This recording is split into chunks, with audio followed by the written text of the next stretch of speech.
On y'all, One Piece chapter 1078 is out. It's been out for a little bit, but I'm catching up. This is One Piece 1078. Chapter name is Escape Limit. So just going straight into it, we have the title page. It's Neo Mads made a return. First thing that made me think about is Queen coming back. You know, we see Judge, we see Caesar together.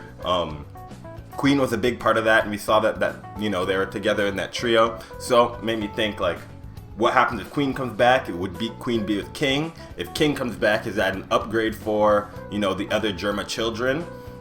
Because you see how much power Sanji has got. If Queen does come back, we do see, like, he could talk about his fight with Sanji and then bring that into the picture. So that is like a big deal for me, that seeing Neo Mads come back, and I think that Neo Mads can make a return into the story, and that could kind of finish off Sanji's storyline. As you guys know, I'm partial to thinking that Sanji is gonna go the way of fighting Kizaru, both as like heartless soldiers. So let's see where that comes in. Chapter starts with basically Sussy is snitching on CP0, telling everything to Sentomaru. Not really sure what the relationship between Sussy and Sentomaru is, because it kind of seems like Sentomaru wasn't really surprised by seeing Sussy. So like, how much does Vegapunk trust Sentomaru telling him that he has like a mole in CP0? That was kind of surprising to me, but I guess we will see moving forward.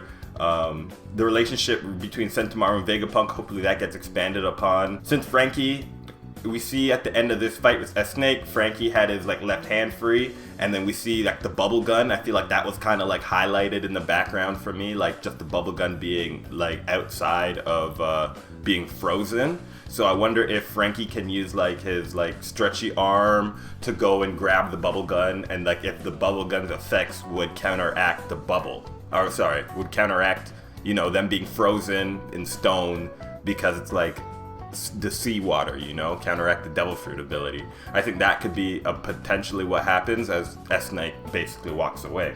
Sanji. Woo! Sanji flexed the hell out of S-Shark. He just basically stood there and he deflected S-Shark's ability. Sanji's showing to be a lot more powerful than he was in the past, so we gotta figure out if this is gonna be Sanji's like ability just when he's mad, or how he's gonna turn it on. We do see he got the Germa eyebrow going on, so we will have to see moving forward what to expect. I'm not too sure right now, but Sanji's looking way more powerful than we have Luffy and Zoro against their Seraphim. They just don't seem to turn off their flame, and all of this flame thing is really making King look a lot weaker right now. Like, why would King have kept his flame on, or not have kept his flame on against Zoro? But I think it has more so to do with Conqueror's Haki.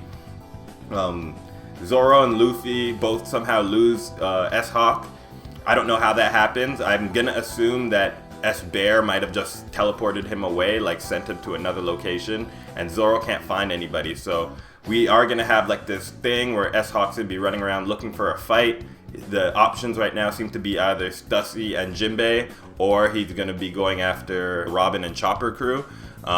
We don't really know at which point where he'll go after. I do lean partially to him going after Robin. Well, yeah, no, I lean partially to him going after the Stussy and Jinbei crew, but I want to know how this is going to end up. Seeing Bonnie crying alone makes me think that maybe S-Hawk could end up there, and that would make me think that Zoro would show up, because we do have Zoro having to pay Bonnie back for saving him all the way back in Sabaody. So that could be how that ends up. Maybe Kaku and maybe Zoro go in separate directions. Zoro gets lost, and that's how he ends up finding Bonnie. So, and then we'd have Kaku kind of running around by himself, and who knows what Kaku would get up into at that point. We do see that there's a part of the story which is like kind of like a flash as it's going on, how the person who snitched told Vegapunk, or told the world government, that about like what's going on and on Egghead, and that they need to come here. And then we do see like a part of that where like Bonnie is crying. We don't know if she's crying as she doesn't have the strength to go back into the flashback, or what I would think is like she went into the flashback and basically saw the rest of it. So that would make me think that the flashback has already happened, and we could see it as like Bonnie retells it, because we do know that Bonnie has to tell Luffy something about Sabo. So we do know that Bonnie's story is not over yet, because she mentioned she wanted to talk about what happened during the reverie with Sabo. So that just is to say that I do not wish that the flashback gets skipped at this point. I was really looking forward to seeing Kuma's backstory, what happened with Kuma and what happened with Bonnie. So yeah, that storyline is still ongoing. Just no skip, no me, man. No skip, no me. We had the little panels talking about the shock of the world that's coming in the next day. So this seems to be like a long fight. I am under the impression that at some point the Seraphims are going to get under control. And after the Seraphims become under control, then we would have to deal with the world government and the Gorosei and those types of things. I do think that it's possible that Luffy is the person who kind of shows the world that there is a Gorosei, and like that becomes like the incident that changes everyone's opinion. That could be something that happens. Who knows though? It's like kind of up in the air about what's really gonna happen, but I think that's a mystery that I'm really looking forward to seeing. And then lastly, we have the fact that York wants to be a celestial dragon, and that York was in fact the traitor. York was on my like low priority list. I guess it didn't really make sense to me why York would have wanted to be a celestial dragon, or not York wanted to be a celestial dragon, why York would have betrayed all the other Vegapunk bodies. But I guess it's because York has a desire of her own to like kind of step out from behind the Vegapunks and to, you know, show herself as the only Vegapunk that matters. So I'm not like, after that, thinking about it, I'm like, okay, I could see that York's like desire or whatever. That all makes sense to me.